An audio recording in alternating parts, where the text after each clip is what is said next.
Welcome to the John and Heidi Show podcast. John and Heidi. Here's John and Heidi. Thanks for listening to the John and Heidi Show Weekend Edition. Hey, baby, how's it going? I'm super. I know you are, because you're my wife and I see you all the time. And you look super. Oh, thank you. Have you lost weight? You look No, younger. You look well I've rested. gained weight. I continue to gain weight. You look well rested and younger. Just trying to charm you, ain't I? Hey, we've got a guest coming up later in the day, later in the program, I should say. We've got Wayne Wakefield, and we're going to talk about the 40 unbreakable laws of money. So if you happen to use money in your everyday life, you're going to want to listen. Got a couple quotes for you today as well. George Carlin is the first one here. Think of how stupid the average person is and realize half of them are stupider than that. I like that. George Carlin.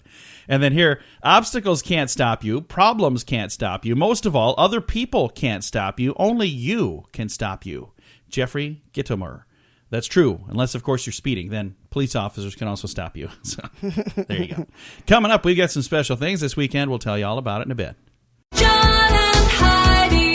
Many people make extra money working from home. They find a product and they market it to earn extra income. I know what you're thinking. I just don't have the time or personality to do sales. Well, you don't have to. We have a business builder program to make our program super easy. You can sign up for this work from home business and let us help you build it. We run ads on radio stations like this one, and we help people like you learn how to earn extra monthly income. Call us toll free at 1-800-975-7592. See how easy it can be to have your own business. 1-800-975-7592. John and Heidi. Today is a special day, Heidi. Do you know what today is? What is today, John? I thought you'd never ask. Let's do the whole darn weekend. First of all, Saturday, July the 8th, Bald is In Day, Body Painting Day on Saturday, Carver Day, Coca-Cola Day, Grange Day, Math 2.0 Day, and Scud Day, S-C-U-D, Scud Day, Saturday, July the 8th. You know what it says for Sunday, July the 9th? What's that? Nothing today. Oh, wow. That can't be right. There's something all the time. So Apparently it says not. nothing for Sunday. So I guess we're going to have to celebrate nothingness on Sunday. And we'll celebrate Bald is In Day on Saturday. So your dad is going to be rocking it on Saturday. That's perfect. All right. Coming up here in just a bit, we've got more special things happening. Unless, of course, I get to those stories and it says nothing today. Then it's going to be a pretty boring show. Thanks for listening to the John and Heidi Show Weekend Edition. John and Heidi. It's 2017. Are you still getting your movies and TV the way we did last century? Quit overpaying for old technology. For just $20 per month, you get live news, live sports, live channels filled with movies, and more, all for just $20 per month. You can also stream movies and TV shows, so you can binge watch every episode of your favorite TV show. Learn more now at channelsurfertv.com. Get movies and TV for a low monthly fee at channelsurfertv.com. You know it's true because you heard it on the radio. Just because a car is on autopilot doesn't mean you can check out completely. The government has released their report on the first ever fatal self-driving car accident. And it shows that human involvement is required even when using the technology of the future. Last May, Joshua Brown collided with a left-turning truck on a divided highway near Williston, Florida, while he was in his Tesla Model S sedan, and it was in autopilot. This week, the National Transportation Safety Board released 500 pages of findings about this accident, including a big one. During his trip, Brown ignored several visual warnings to put his hands on the wheel, 6 of which were followed by a chime. During a 37-minute stretch, when he was supposed to be controlling the wheel, he did so for only 25 seconds. The report did clarify that Brown was not watching a movie when the crash happened, as some reports had suggested. Tesla released a statement saying neither the autopilot system nor Brown noticed a white side of a tractor-trailer against a brightly lit sky, so the brake was not applied. According to the report, the truck should have been visible to Brown for at least 7 seconds, but the driver took no braking, steering, or other actions to avoid the collision. Less than 2 minutes before the accident, Brown had the cruise set at 74 miles per hour, which is 9 miles over the speed limit where he was at.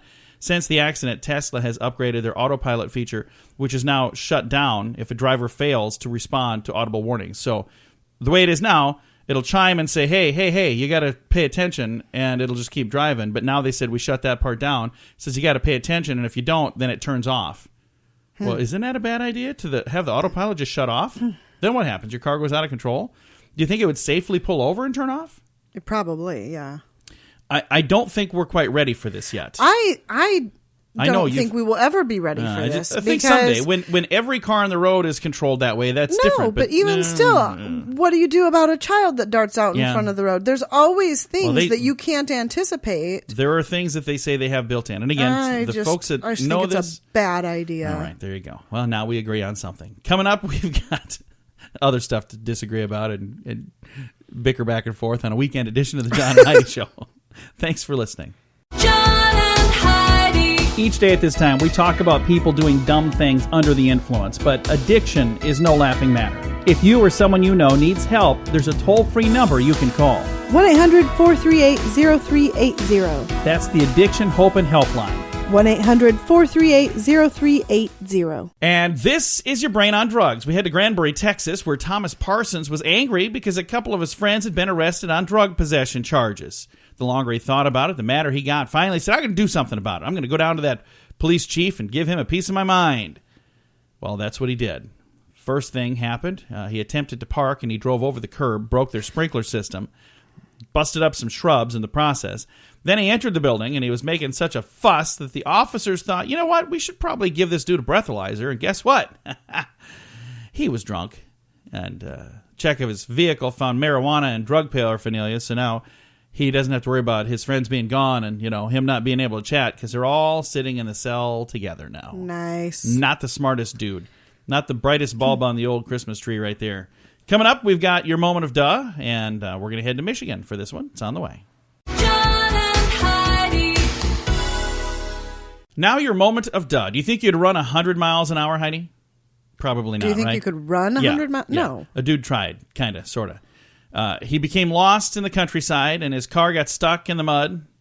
A man whose name is not in the story for obvious reasons because he's an idiot tried to push his car out of the mud, but realized I can't be in two places at once, so how about I just take this toolbox and I jam it on the gas pedal, get the rear wheels a-spinning, which worked really well. Then the next plan was I'm going to get out of the car and I'm going to rock this thing back and forth, and it worked. Well, the car took off, eventually was reaching a speed over 100 miles per hour, bouncing across a bean field. And that is where our moment of duh commits a second real moment of duh. He was chasing it. The car became airborne at a couple of places. This guy was trying to run 100 miles an hour to catch his car that has taken off without him. The car eventually did stop when it smashed into a tree. So, well, it's not stuck anymore, but now it's destroyed. Can you imagine a car hitting a tree at 100 miles an hour? I'd like to hear that phone call to the insurance company. This would be great if there was video of this. I'd love to watch that. Coming up, we've got your scoop of the day. That is on the way. John and Heidi. I'm John Small. Ever since I was a little fat kid, my nickname has been Big John Small. Well, I decided it was time to do something about that. When I first stepped on the scale, a little over a month ago, it said overload. That was kind of scary. After about a week, it said 336. Then a week later, 326. Now, less than 316. I've lost over 20 pounds in about a month, and I did it with a delicious pink drink. It's been super easy, and if you'd like to try it for free, go to the website pinkdrinkfree.com. They'll mail you some free samples and the details on how to get more if you like it. That's pinkdrinkfree.com. John and Heidi. Now your scoop of the day. 3-time Oscar winner Daniel Day-Lewis is retiring from acting. That's cool. If he can do that. Well, yeah, I'm sure you can do that. But I'm just saying, people love the guy. So if they keep calling and saying, hey, do you want to do this? Do you think we'll see him in something else? Or do you think he's done for good? I don't even know if I know who that is. Oh, you do too. Daniel Day-Lewis. He's the guy. The one that played that one guy. What guy? I knew he played Lincoln in one of the movies. He's played a lot of different characters. But Okay. We'll have to Google him later. And once you see him, you'll go, oh, that guy. 3-time Oscar winner. You should know him. But he's such a good actor, he becomes the character, and you just don't know him. Why don't you Google him over there? You got a phone in your hand. You usually are on that during the weekend edition anyway. New study finds that Americans are more likely to eat. Are you actually going to do it? I'm going to. You gave me permission. New study finds that Americans are more likely to eat vegetables if the vegetables have appealing names. Really? So if it's a cute name, we're going to eat it. But if it's not, I think broccoli is a cute name, and people don't eat that. Broccoli is not a cute name. What is a cute name? Snow peas. What are those things called? Yeah, I still don't know who this guy is. Are you serious? So you're looking at Daniel Day-Lewis and you don't know who he is? Mm-mm. Wow, he's got you fooled. What has he been in? Does it tell you what he's been in? Well, I see a picture of him dressed as Lincoln. There you go. See, I was right. Hypnotism is banned in public schools in San Diego. So you can no longer hypnotize kids in public school. I don't know if that was... Did they have a big issue with that? What's going on? What are you guys doing at the schools? Come on. TVs are quickly becoming a viewer's second screen. Recently proven when TV networks aired their season finales, live ratings for the shows from all the networks were down 30 to 40% from just a year ago as viewers more and more turned to their mobile devices for entertainment. So they're watching movies and TV shows on the little screens instead of the big ones. Second Lady of the U.S., Karen Pence, has installed a beehive containing 20,000 bees at the vice presidential office residence. That's kind of cool. That's cool. They're making honey. Is she taking care of them herself? I don't know. I think that's kind of cool. I wonder if we've ever had a second lady that's had bees at the vice president's house. I don't know, but there's a shortage of them, so somebody needs to be doing it. Cool. That's awesome. The city of Odessa, Texas, has a new Trump in town. Ernesto Acosta legally changed his name to Ernesto Trump. He is doing this in honor of President Trump. He told reporters he has been contemplating the idea since Trump began running for office, and then that process took over a year. The irony is that he's Hispanic and a Trump supporter, and that's not lost on Ernesto because he says, I'm not the only one. He says he is the only local person who has changed their name to the president's, but the truth is, a quick Google search is we can't find anybody else in the U.S. that has done that either. So he may not just be the only local one, but he may be the only person in the country. Have you heard of anyone else changing their name to Trump after the election? No, but I don't understand people changing their names at all. I don't know. It's interesting. And a final story here. It says, the sound a number makes can influence our decision about that number. In a recent study, one group was shown an ad for an ice cream scoop that was priced at $7.66, while another was shown for $7.22. The lower price is the better deal, of course, but the higher price with the silky $7.66, all those S's, actually makes a smaller sound than the lower price with the rattling T's, $7.22. And because of the small sound and the silly little thing that we hear when we hear words, shoppers who were offered the scoop were more interested in the whispery price of $7.66 than they were at the price of $7.22. But only if they'd been asked the price out loud. If they saw it on a sign, that didn't count. But if they heard it, like on the radio, but they actually heard it in the study. If they heard it, they were more interested in the $7.66. What do you think of that? $7 for a scoop of ice cream? It wasn't a scoop. It was an ice cream scooper. An ice cream scooper, I believe. So, $7.66. Would you buy an ice cream scooper for $7.66? No. How about $7.22? No. How about $2? $2 maybe, yeah. My wife is a bargain hunter. Thanks for listening to the John and Heidi Show this weekend. John and Heidi. I know it's hot out now. It's the middle of summer. But imagine how cold it will be in November. That's when we are going to go to Punta Cana in the Dominican Republic. We'd love it if you'd join us. There's a week-long event called 80s in the Sand with a bunch of great music from bands like Loverboy, Starship, Night Ranger, and more. Plus, you get to meet 80s icons like Anthony Michael Hall, Andrew McCarthy, and so many more. If you'd like to join us for this great time, go to 80sinthesand.com. Use promo code RADIO to save $200 per person. That's 80sinthesand.com.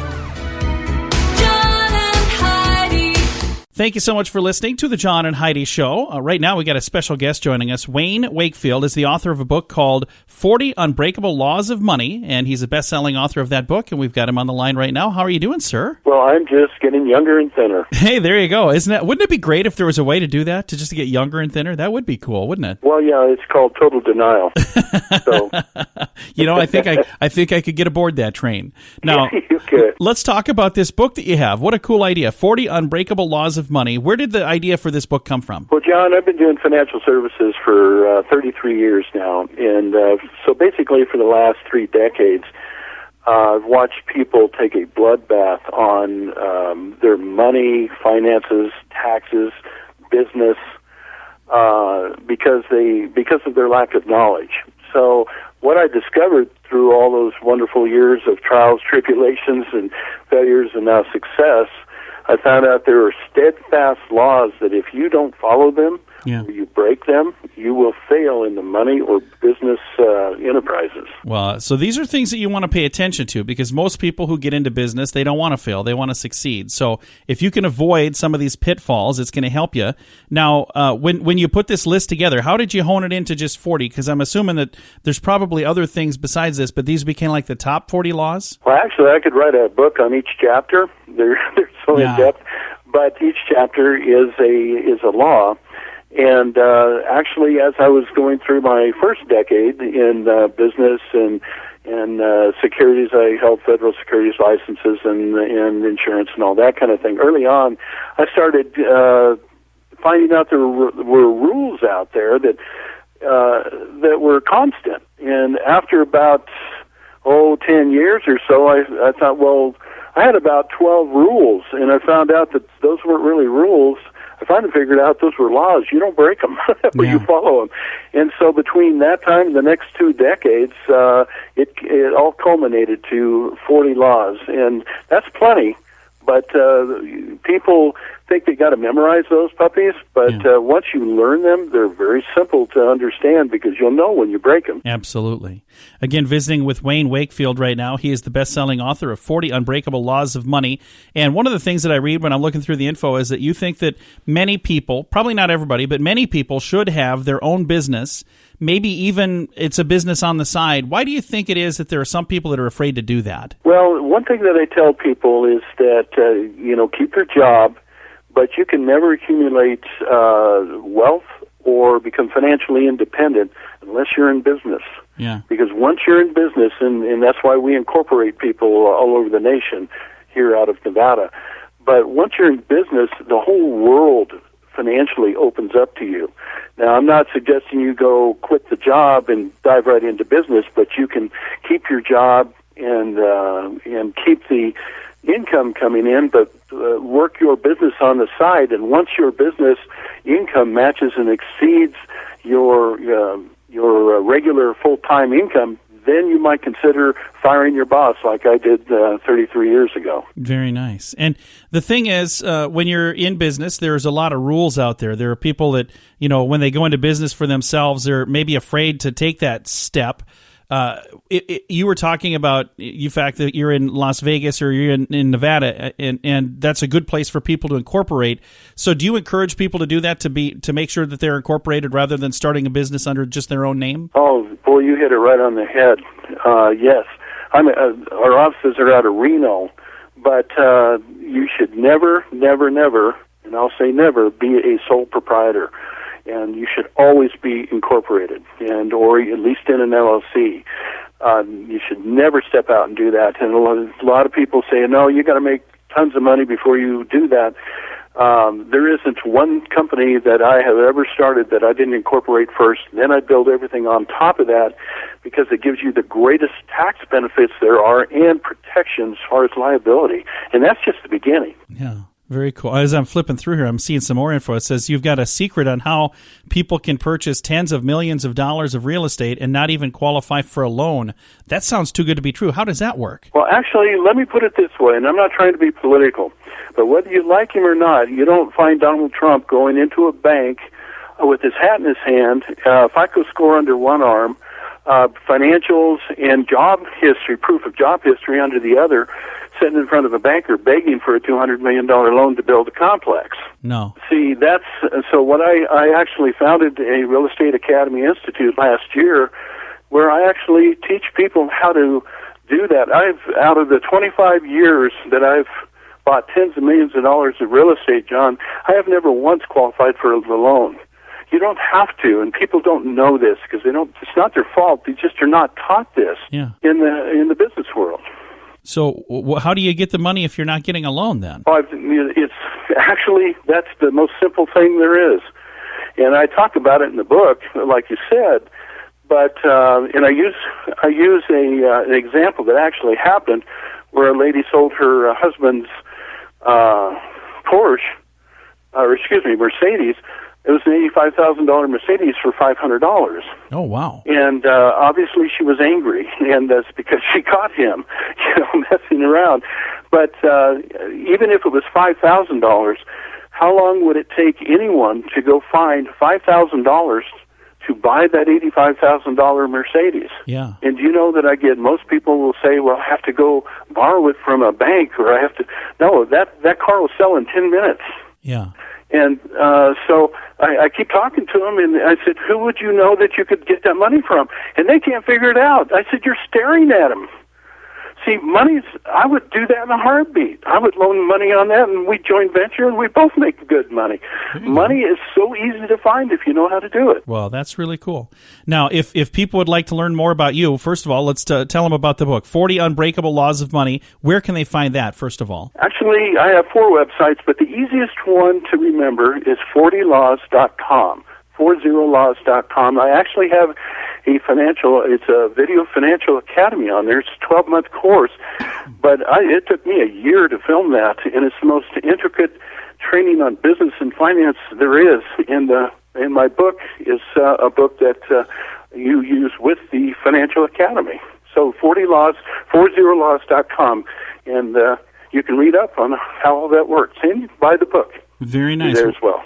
Well, we'll make sure that we have the info online so they can find that as well. And then I see that you're the founder of this and CEO of Nevada Business Corporations, and I'm going to leave that website for folks as well, NevadaBusinessCorp.com. So if you'd like to reach out and connect with Wayne and ask some more questions, you can certainly do that. Wayne, thank you for the time that you've given us today. Appreciate that a whole lot. Not a problem, John. Thanks for having me on. Absolutely. I really appreciate it. Absolutely. Again, Wayne Wakefield, he is the best-selling author of 40 Unbreakable Laws of Money. It's available right now, and we have a link to it on our Facebook page, facebook.com/John and Heidi Show. John and Heidi. Are you enjoying your summer, or are you worrying about this fall and how you're going to pay for college? A few years ago, a young man named Matthew was having those same worries. Then he went to work to find as many grants and scholarships as he could find, and he got a $70,000 top-rate education for free. Now he's showing you how to do it too. FreeEducationUniversity.com can help you find ways to get your schooling paid for, and right now you can get this information for less than half the regular price. Use promo code RADIO1000 to save $1,000 at FreeEducationUniversity.com.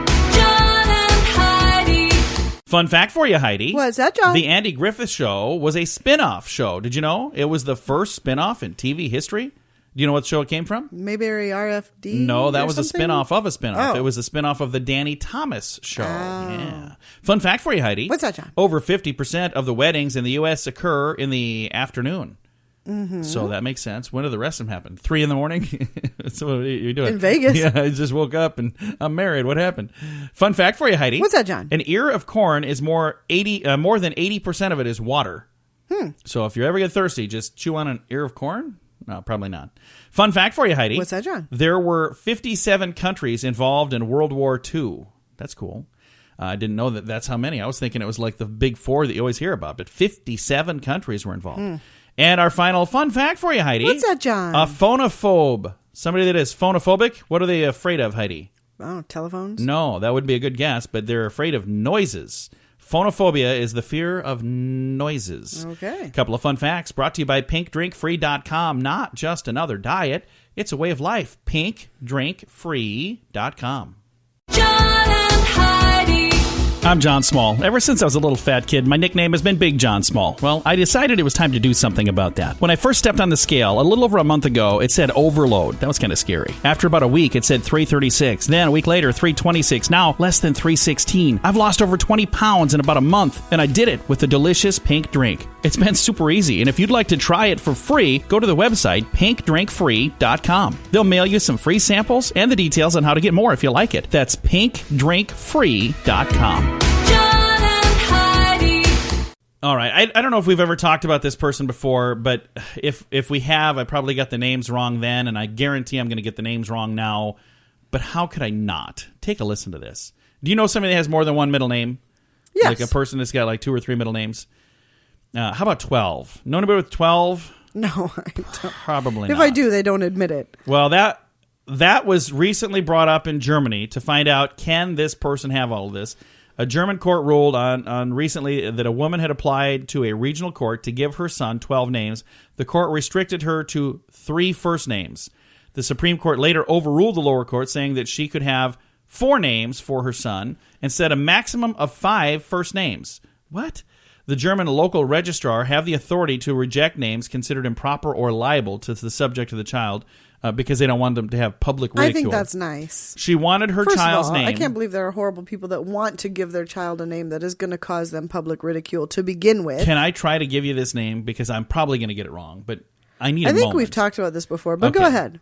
Chenakawa, that's the first name. And then the second first name is Migasako, Nikapaya Hun, Nezeo, Alessandro, Majalam, Chayandra, Inti, that's the shortest one, I-N-T-I, Inti, Ernesto, that's the only one I've ever heard of so far, Prithibi, Kaloma, Panthar Henrico. She wanted the names to reflect the different lands, cultures, and regions of the show, and show the child, rather, that there should not be boundaries of the heart of humans. So stupid. Hey, why don't you just call him whatever you want to call him and then teach him whatever you want to teach him? Exactly. You don't need to do that by having their name, everything in the dictionary. Horrible. So the only one in there that I've ever heard of a person's name is Ernesto. And all of the other ones are there. My computer has them underlined with a red squiggle saying it's spelled wrong because it's going, I don't know. I got no idea. So I guess I'm going to just do what my computer says and go, Ernesto. We're going to call him that. Coming up in a bit, we've got more fun stuff. We're going to talk about colors on the way.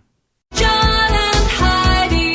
It's 2017. Are you still getting your movies and TV the way we did last century? Quit overpaying for old technology. For just $20 per month, you get live news, live sports, live channels filled with movies, and more, all for just $20 per month. You can also stream movies and TV shows, so you can binge watch every episode of your favorite TV show. Learn more now at channelsurfertv.com. Get movies and TV for a low monthly fee at channelsurfertv.com. People often paint their bedroom their favorite color, and that's understandable. But the more time you spend at work, but you spend more time at work than you do in your bedroom, so why not paint your work area your favorite color? That would make sense, wouldn't it, Heidi? Well, I don't think your boss is probably going to like you painting your cubicle. Well, there's a guy in Cleveland, Ohio, that has painted his gas station. He owns a gas station, and he painted it his favorite color. Guess what it is? Pink. Pink. Did we talk about this? I don't know. Oh, well, it is pink. Perhaps I've seen pink gas stations before. That's why I said that. Pretty nifty side effect to his bizarre paint job: increase in sales. He used to sell 800 gallons of gasoline per day. Now he's selling about 4,000 gallons of gasoline a day. Well, he stands out. Yeah, 5 times as much. So he's done quite well by painting the place pink. When everybody else uses red and orange, you're going to stand out like crazy. Yeah, if you're the pink one. There you go. Thanks for listening to the John and Heidi Show. John and Heidi. Would you say that you were obsessed to email? Do you feel like you were on email, like you're utilizing it too much? I hardly ever look at my email. I didn't even have to ask, because all the time I'll have people say, well, I sent that to Heidi. I'm like, no, don't ever do that. What? Why would you have sent it to Heidi? Well, I don't know. I thought she was in charge around there. If they want to get a hold of me, they need to text me. I thought she was in charge around there. I'm like, yeah, she makes me do all the work, though. So don't ever send anything to her. So no, we have completely different ways of doing things. You don't spend any time on the phone. Like, if you're talking to somebody, it's amazing to me if you're on the phone for 3 minutes. Yeah, as soon as she gets on the phone, she's trying to think, how can I get off this phone call? Off the phone? And emails, she'll check them like once a month. I mean, okay, it's maybe more than that. But for me, I'm on the phone for a long time, and I check emails quite a bit. So who are the most obsessed email people out there? They found New York is number one. New York is the most obsessed with their email. 46% of the nation is hooked on email, but 55% of New Yorkers are. Who's number 2? Houston, then Chicago, then Detroit, then San Francisco. So there you go. If you are obsessed with email, well, welcome to the club. John and Heidi. I know it's hot out now. It's the middle of summer. But imagine how cold it will be in November. That's when we're going to go to Punta Cana in the Dominican Republic. We'd love it if you'd join us. There's a week-long event called 80s in the Sand with a bunch of great music from bands like Loverboy, Starship, Night Ranger, and more. Plus, you get to meet 80s icons like Anthony Michael Hall, Andrew McCarthy, and so many more. If you'd like to join us for this great time, go to 80sinthesand.com. Use promo code RADIO to save $200 per person. That's 80sinthesand.com. Heidi. All right, Heidi, I got a question for you. If you went to the bank and you went to your bank account and you saw that it had $6 million in it and that wasn't your money, what would you do? Seriously, what would you do? Because I think I know what you would do. Well, you can't spend it because you go to prison. So I would not spend it because I would know it's not my money. And eventually they're going to come after me and say, you knew that wasn't yours. I'm glad that you said that because there's a part of me that thinks you would say, how can I get this out of here without them? Now, if somebody handed me $6 million in cash. Okay, see? That'd be a different story. But the answer should be the same either way, Heidi. I would make sure that whoever made the mistake found out about the mistake. But there's a big question right now in New Zealand because this happened. Yeah, this really, truly happened to a couple in New Zealand. And they're right now under investigation. Authorities say they've gone on the run after realizing the bank made a huge error in their favor. The couple runs a gas station. They applied at the bank for an overdraft account for $6,000. So, they had like this little line of credit, a $6,000 line of credit, but somehow a couple extra zeros got plugged in. Yeah, and they got a $6 million overdraft account. They withdrew a giant chunk of the dough and have not been seen since. Not a good idea. Authorities consider the use of this money theft, and they say it's only a matter of time before they get absolutely caught. They're I'll tell you, that is such a bad idea. If you ever have a mistake happen, whether it's in your favor or not, you need to let somebody know, hey, there was a mistake. I've had it happen before where somebody, I gave them a 20 and they meant to give me back change for a 20, but they gave me back change for a 50. And I drove away and I came back. I was like, I think that you might have made an error. And they were like, oh, what did I? They thought that they didn't shorted. give me enough, and I hand them money back. I was like, I gave you a 20. You sure it wasn't a 50? I'm like, I'm positive it was not a 50. Put that back in your till. I cannot believe you'd even ask me a second time. Are you sure it wasn't a 50? Yeah, it wasn't a 50. I don't carry that kind of cash. Where would I come up with $50? Anyway, just do the right thing. Coming up, we've got some good news that's on the way. John and Heidi. This portion of the John and Heidi Show is brought to you by the John and Heidi Show. That sounds kind of funny, but it's true. Go to your local radio station and ask them to start carrying the John and Heidi Show. Here's the best part. They can carry the show for free. They play a couple commercials, but it doesn't cost them anything every month. So if you know a radio station that could use a little bit of help, send them our way. Send them to johnandheidishow.com. Again, johnandheidishow.com. We would love to do a radio program in your community. Then you could listen to the podcast and listen to us on the radio. John and Heidi. We always like to wrap things up around here with some good news, and this is Heidi's favorite part of the program, too, because she stays awake for this part, so... I'm just kidding. She doesn't really. Nice to find out there are still some good people in America, or at least in this little part of Virginia. A 9-year-old boy named Charlie accidentally left his wallet at a 7-Eleven store. Now, a wallet containing money. For 7-year-old Charlie, it was a lot of money. Devastated Charlie wrote an impassioned letter and posted it on the store's window. The letter featured Charlie's photo. At the bottom, it explained how he forgot his wallet next to the Slurpee machine. Aww. And it was gone when he went back to get it, and it contained some money. Guess how much this little dude had in there? How much? Everything he'd worked for 2 hard years, $300. Oh, yeah. man. And some gift cards that he had gotten for his birthday. Amazingly, an unidentified woman found the wallet and returned it with everything still in it. The store's manager, Marvin Ward, said numerous people contacted them after the story. There was a story in the newspaper, and several people contacted them after the story had been, I was going to say aired. That's not right. Well, it has been published. There you go.